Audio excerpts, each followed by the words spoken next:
Royal Challengers Bangalore बनाम Sunrisers Hyderabad. वैसे तो ये दोनों टीमें प्लेऑफ के लिए ऑलरेडी क्वालिफाई कर चुकी थी, लेकिन इस मैच का रिजल्ट ये डिसाइड करने वाला था कि पॉइंट्स टेबल में टॉप 2 में कौन सी टीम होगी। यानी क्वालिफायर 1 किन दो टीमों के बीच होगा और नंबर 3 की टीम को एलिमिनेटर मैच खेलना होगा। इसीलिए यह मुकाबला बहुत ही ज्यादा रोमांचक होने वाला था और हुआ भी ऐसा ही। राजीव गांधी इंटरनेशनल स्टेडियम में टॉस जीतकर पैट कमिंस ने पहले बल्लेबाजी करने का फैसला किया और आरसीबी को बॉलिंग के लिए आमंत्रित किया। यह फैसला इसलिए लिया गया था क्योंकि इस मैच में हैदराबाद को ज्यादा से ज्यादा रन बनाने थे और बेंगलुरु के खिलाफ जीत का मार्जिन 90 या उससे अधिक रनों का रखना था, ताकि हैदराबाद नंबर 1 पर फिनिश करे। और ऐसा ही कुछ मैच में देखने को भी मिला। बल्लेबाजी करने आए अभिषेक शर्मा और ट्रेविस हेड की जोड़ी, जिन्होंने तूफानी अंदाज में बैटिंग की और एक अच्छे मुकाबले के लिए मजबूत नींव रख दी। अभिषेक शर्मा ने एक चौका और एक छक्का लगाकर अपना इंटेंट साफ कर दिया कि क्यों उन्होंने पहले बल्लेबाजी चुनी है और इस मैच में वो एक बड़ा लक्ष्य देने वाले हैं। इसके बाद जोश हेजलवुड और भुवनेश्वर कुमार सभी के against back to back boundaries लगी और टीम को 45 रनों तक पहुंचा दिया। लेकिन रसिक सलाम डार ने अच्छी वापसी करते हुए एक बेहतरीन यॉर्कर बॉल डाली और ट्रेविस हेड को बोल्ड कर दिया, लेकिन हेड अब तक अपना काम कर चुके थे।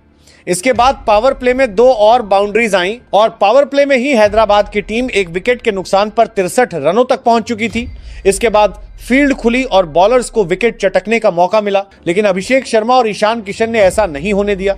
7वें ओवर से ही दोनों ने मिलकर गेंदबाजों पर जोरदार प्रहार किया। अभिषेक शर्मा ने बैक टू बैक छक्के लगाए और देखते ही देखते अपना अर्धशतक भी पूरा कर लिया। लेकिन फिर इसके ठीक बाद ही 56 रनों के निजी स्कोर पर वो सुयश शर्मा की गुगली में फंस गए, बॉल हवा में मार बैठे और कैच आउट होकर पवेलियन लौट गए।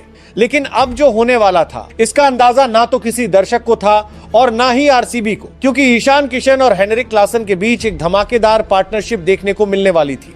शुरुआत से ही दोनों बल्लेबाजों ने बेंगलुरु के गेंदबाजों को बैकफुट पर रखा और हर ओवर में 2 से 3 बाउंड्रीज लगा ही रहे थे। हेजलवुड के एक ओवर में हेनरिक क्लासन ने 3 छक्के और एक चौका जड़ते हुए 27 रन बटोर लिए और अब साफ हो चुका था कि सनराइजर्स हैदराबाद एक विशालकाय लक्ष्य बनाने की तैयारी में है।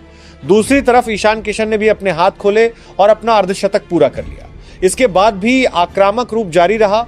बाउंड्रीज पर बाउंड्रीज आ रही थी और बॉलर्स परेशान हो रहे थे।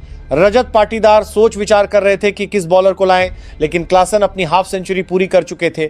हालांकि कृणाल पांड्या की बॉल पर एक और बड़ा छक्का लगाने की कोशिश में वो कैच आउट होकर पवेलियन लौट गए। अब आए नीतीश कुमार रेड्डी, जो अभी तक ड्रेसिंग रूम से क्लासन को बल्लेबाजी करते हुए दिख रहे थे। नीतीश कुमार रेड्डी ने आते ही पहली बॉल पर जोरदार छक्का जड़ दिया और कृणाल पांड्या का हिसाब किताब बराबर कर दिया।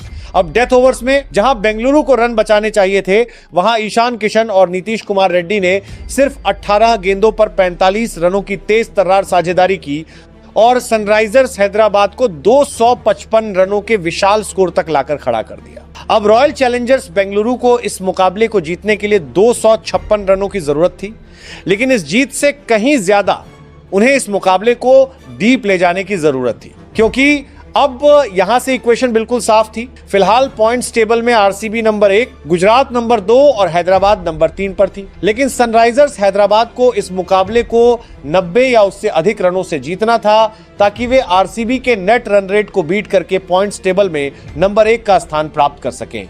वहीं आरसीबी को टॉप 2 कंटेंडर में बने रहने के लिए इस मैच को जीतना तो था ही, और अगर वे हारते भी हैं तो कम से कम 166 रन बनाने के बाद ही हारना था। यानी आरसीबी को 90 या उससे अधिक रनों की बड़ी हार का सामना नहीं करना था।